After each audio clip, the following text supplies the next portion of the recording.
dağlarındadır gülistanım anam. Sensiz sözme sürek Allah ayırmasın.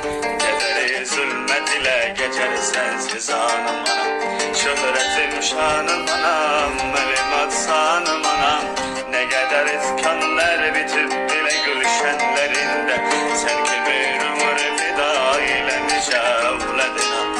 Ne kadar azap gizlenip saçının denleri. Anam Yusuf mutlu medya portalı. Canım anam, Tanrı'da kanım anam. Cennet ayaklarındadır gülistanım anam.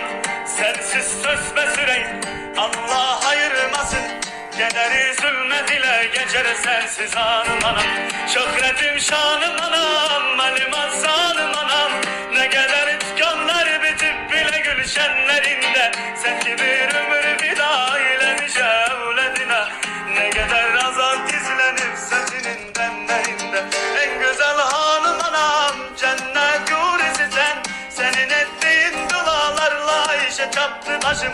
Elini samaya, sen beni dualar. Senin dualarla yol dolaşım, dağlar aşım. Ey sultanım anam, sana kurbandı can. Attığın attımları altına toprağılarım. Ne kadar kocalsan da ölümüne hazır değilim. Bir gün ölsen ne ger, bir gün ölsen ne ger, ben nice kurban olarak. Ey sultanım anam, sana kurbandı can. Attığın attımları altına toprağılarım.